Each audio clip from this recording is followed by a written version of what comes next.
Well, in that event, let me commence my 196th Time to Wake Up climate speech.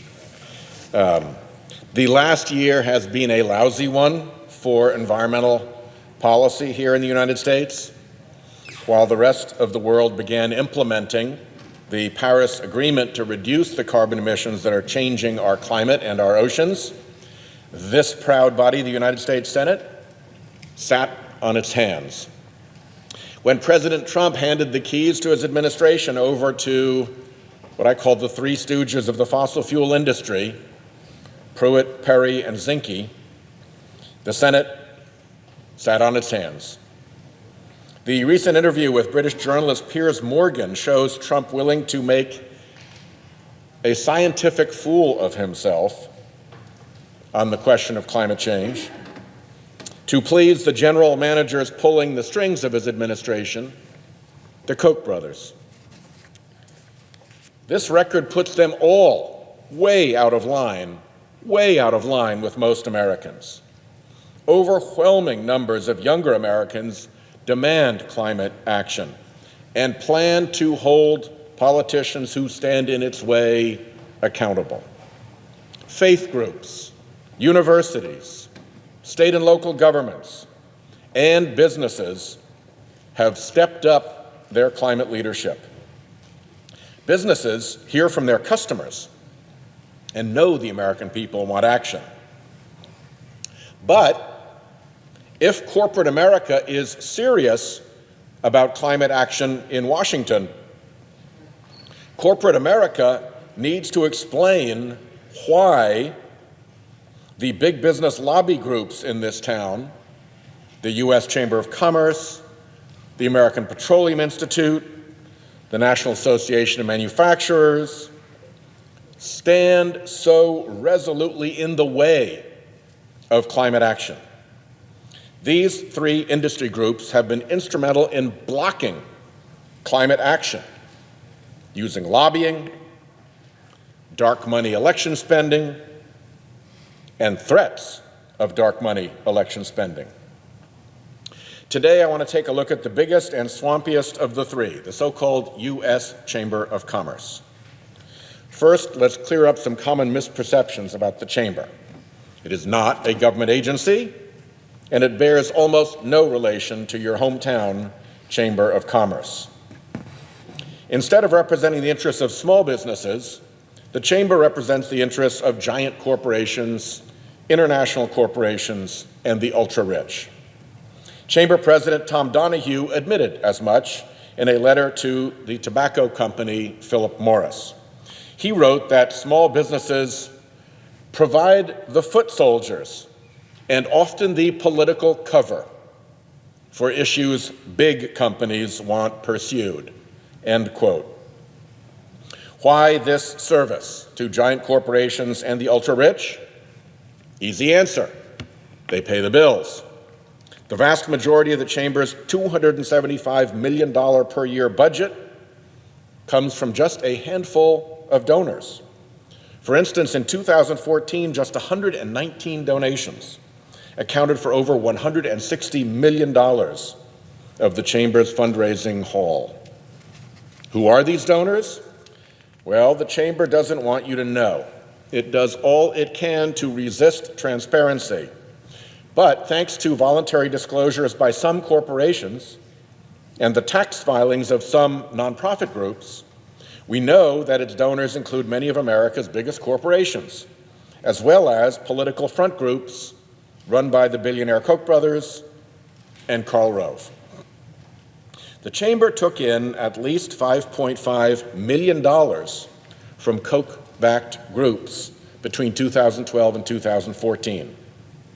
And a Karl Rove-affiliated group gave the Chamber $5.25 million in 2014 alone. It would be interesting to know how much of the Karl Rove money is actually Koch money laundered through the Karl Rove front group. What does the Chamber do with all this money? It lobbies, it litigates, and it runs political attack ads on television, radio, and the internet. Let's start with the lobbying. The Chamber spends far more than anyone else lobbying the federal government. It spent more than $80 million last year alone, far more than any individual company.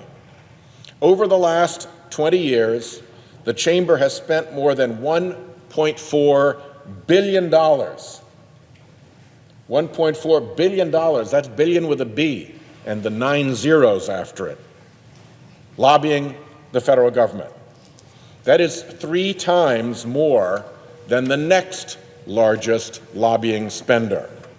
A swamp monster indeed. Much of this lobbying is against environmental policies, with the Chamber lobbying Congress, the White House, EPA, the Department of Energy, and the Department of Interior on behalf of, yes, you guessed it, fossil fuel companies.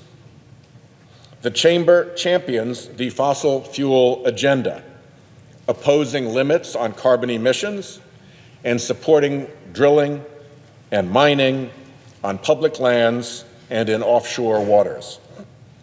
The Chamber champions only the fossil fuel energy agenda, attacking renewable energy, despite that industry, the renewable industry, being responsible for more jobs than the fossil fuel industry.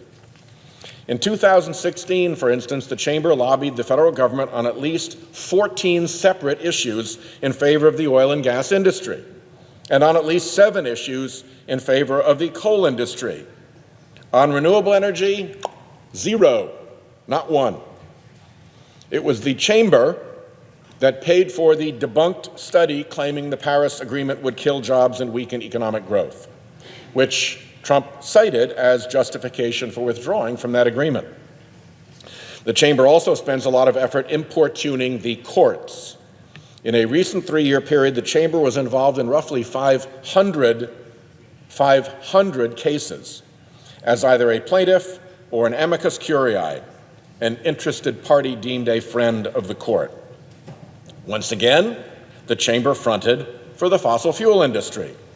In just 3 years, it sued EPA 15 times and filed amicus briefs against EPA in another 11 cases, making EPA the Chamber's most frequent target in court.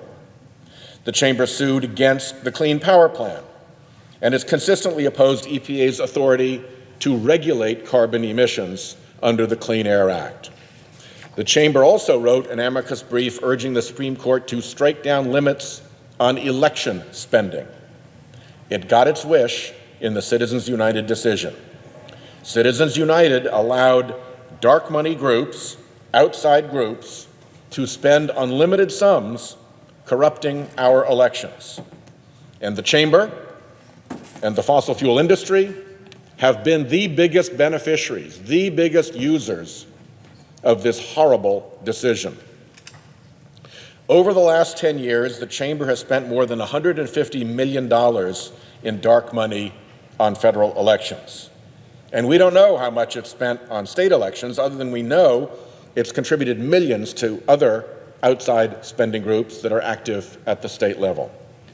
In 2016, the Chamber was the largest dark money spender in congressional races, often running vicious attack ads in races across the country. Many of these ads supported the fossil fuel agenda. Here's one from the 2016 Senate race in Pennsylvania. The Chamber was, again, the largest dark money spender on this race, spending over $6 million. It ran a series of attack ads against Katie McGinty, slamming her for supporting legislation to reduce carbon emissions. Here's the ad. A couple of moms are watching their kids. The kids are playing in the playground. One is complaining that McGinty supports taxing energy from fossil fuels, and the other mom remarks how much energy their kids have, to which the first reply is that, oh, if McGinty finds out about that, she'll tax the kids. Right on cue, McGinty, an actor supposed to represent the candidate, arrives, of course in a chauffeured black sedan, ready to tax the energetic kids. The ad ends with one mother screaming at her son Jimmy to run away. So That's what we get. The Chamber as the enforcer for the fossil fuel industry. Dare to support climate action or oppose fossil fuel interests, and the Chamber will come after you with everything it has. But it's actually worse than that, because there is one thing more insidious than spending millions of dollars on attack ads, and that is the threat of spending millions of dollars of attack ads. You see, once Citizens United allowed the Chamber and other outside election spending groups to spend unlimited funds, the corollary was that they could threaten to spend those unlimited funds. All the Chamber and other outside election spending groups now have to do is threaten to fund a challenger in order to bring many candidates and elected officials to heel. This Citizens United sanctioned intimidation explains why we can't make good climate policy in Washington, and the Chamber is its leading proponent. Several big American companies have stopped funding the Chamber over its anti-climate agenda. Apple, PG&E, Costco, Hewlett-Packard, Starbucks, Mars, and others have all left. Yet, plenty of other corporate climate champions still fund the Chamber. Unbelievable, but true. Here's an ad run last spring by several big companies urging Trump to stay in the Paris Agreement. These companies, Facebook, Gap Incorporated, Google, Intel Corporation, Microsoft, Morgan Stanley, and Salesforce, signed this full-page ad supporting the Paris Agreement. At the same time, they were donors to the Chamber, which was out attacking the Paris Agreement. How do you publicly support the Paris Agreement while funding the swamp monster attacking the Paris Agreement? The Trump administration is also seeking to cut funding for renewable energy research by 72%. America's business leaders should want to maintain U.S. technological leadership and create millions of high-paying clean energy jobs in the future. But the Chamber's Global Energy Institute, so-called, website is promoting Keystone XL, the Dakota Access Pipeline, and offshore drilling. I kid you not, offshore drilling. Facebook, Gap, Google, Intel, Microsoft, Morgan Stanley, Salesforce, offshore drilling. What do you bet those companies don't take out full-page ads supporting offshore drilling? They do come to Washington to lobby. But when Facebook, Google, Intel, Microsoft, and Salesforce came to lobby Congress through their trade association, TechNet, they didn't even mention climate change. They didn't even make clean energy a priority. Instead, they fund the biggest, baddest opponent of climate action and clean energy. Why do companies so committed to increasing their own use of renewable energy not lobby Congress in favor of renewable energy? It's a battle here, folks. Where is the corporate cavalry? As long as pro-climate companies do nothing in Congress and allow fossil fuel front groups like the Chamber to be their voice here in Washington, how do they expect to make progress? The Chamber of Commerce they fund throws around hundreds of millions of dollars on lobbying and elections to ensure that Congress won't take the climate action they seek. What are Facebook, Gap, Google, Intel, Microsoft, Morgan Stanley, and Salesforce waiting for? Do they expect some kind of immaculate political conception of a climate bill? Climate action that suddenly floats magically down from the clouds? It's not like they don't lobby themselves. For Pete's sake, they know how the game is played. They just don't lobby for this. They just don't lobby for climate action. Look, good corporate policies on climate are important. They're very important. I get that, and I appreciate that. But we know well that good corporate policies won't reach those Paris climate goals. To reach those goals, you have to pass a bill. You've got to do something on climate here in Congress. And when the fossil fuel industry's blockade stopping such a bill is right here in Congress, this is the battlefield you got to show up on. It's great to take out ads. It helps. But it would really help to be present here in Congress and accounted for.